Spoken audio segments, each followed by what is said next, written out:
Oke, baik. Bismillahirrahmanirrahim. Assalamualaikum warahmatullahi wabarakatuh. Kami dari kelompok 2 mata kuliah kecerdasan buatan atau AI, di mana kelompok kami atau tim kami membuat sebuah aplikasi untuk mendeteksi diabetes mellitus, yang dimana kita sama-sama ketahui diabetes mellitus itu kan sering terlambat untuk terdeteksi.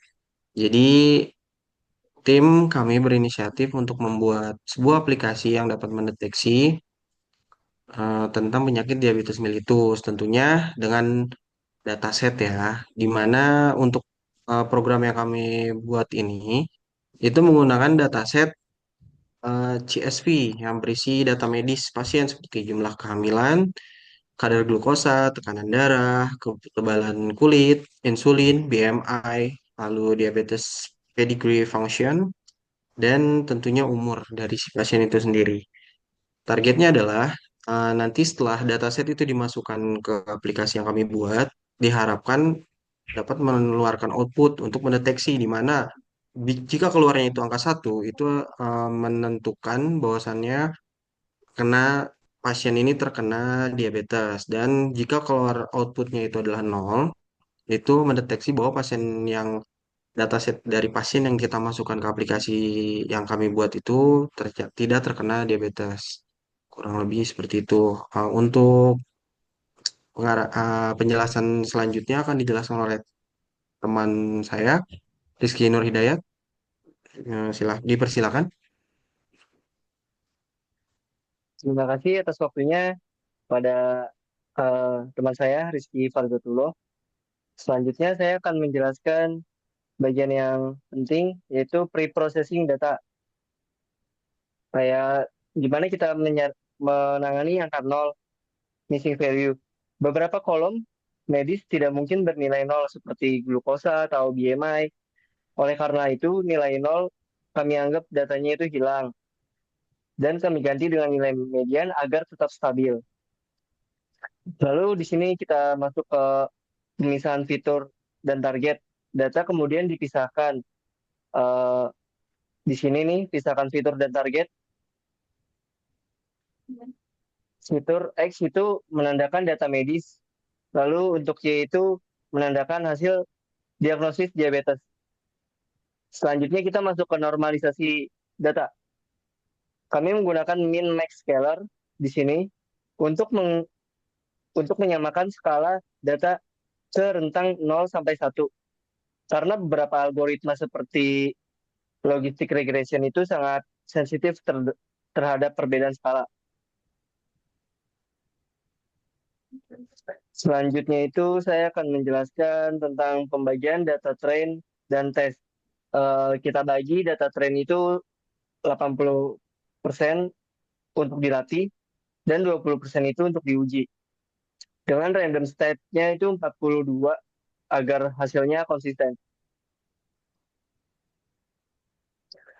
Lalu model machine learning yang kelompok kita pilih itu ada 3 jenis ya, yaitu logistic regression, terus ada decision tree, dan random forest. Apa aja sih bedanya?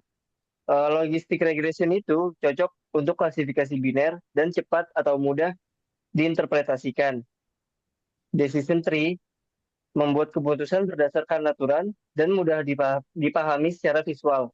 Sedangkan untuk random forest sendiri, gabungan dari banyaknya decision tree dan dia lebih stabil dan akurat. Hmm, penjelasan dari saya sebenarnya cukup itu saja dan akan dilanjutkan oleh teman saya Rizky. Ya, terima kasih Fikri. Jadi saya lanjutkan di sini. Di sini saya akan menjelaskan tentang evaluasi model. Evaluasi model yang digunakan ada beberapa matriks, yaitu ada akurasi, ROC, AUC, classification report. Apa sih akurasi itu? Akurasi itu tingkat kecepatan prediksinya. Kalau RUC, kemampuan model membedakan kelasnya. Classification report adalah prevision, recall, dan V1 score. Jadi dari tiga itu ada hasilnya. Hasilnya model terbaik itu dihasilin oleh random forest. Dari tiga yang sudah dijelaskan teman saya tadi, yang hasil yang paling baik itu adalah random forest memberikan performa terbaik dengan akurasi dan ROC AUC paling tinggi sehingga kami memilih sebagai model utama. Simulasi prediksi pasien baru. Kami juga menguji sistem dengan data pasien untuk berbagai model dalam kondisi nyata. Jadi di sini ada outputnya. Jadi karena tadi kita pakai database yang sudah diberikan CSV-nya, di sini dari database tersebut menunjukkan hasil tidak terkena diabetes. Nah, hasilnya tidak menunjukkan diabetes. Jadi kesimpulan dari program ini, kesimpulan satu, machine learning dapat digunakan untuk memprediksi diabetes. Yang kedua, processing data sangat berpengaruh pada akurasi. Yang ketiga, random forest memberikan hasil terbaik. Dan yang keempat, sistem ini dapat dikembangkan menjadi aplikasi berbasis web atau mobile. Sekian penjelasan dari saya. Dilanjut. Oke, baik. Terima kasih untuk pemaparannya dari Saudara Fikri Nur Hidayat dan Rizky Aditya. Jadi kesimpulan yang seperti yang sudah dijelaskan tadi oleh Rizky Aditya, mungkin saya akan tambahkan sedikit, di mana program aplikasi yang kami tampilkan ini, itu dari beberapa dataset yang sudah dikumpulkan, tentunya kami masukkan atau kami pilih satu dataset untuk kami uji atau kami coba di dalam aplikasi yang kelompok kami buat. Itu dapat dilihat bahwa dari satu dataset yang kami pakai ini eh, memunculkan output atau mengeluarkan output di mana dataset dari satu yang kami masukkan itu ternyata hasilnya nol atau tidak terkena diabetes. Dan model machine learning yang digunakan tadi itu kan ada tiga macam, seperti yang dipaparkan oleh Saudara Fikri Nur Hidayat, ada logistic regression, decision tree, dan random forest.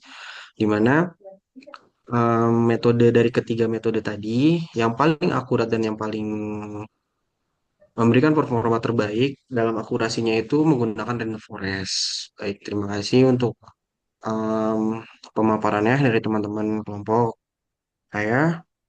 Mungkin sekian dari kelompok kami. Saya ucapkan terima kasih. Assalamualaikum warahmatullahi wabarakatuh. Waalaikumsalam warahmatullahi wabarakatuh.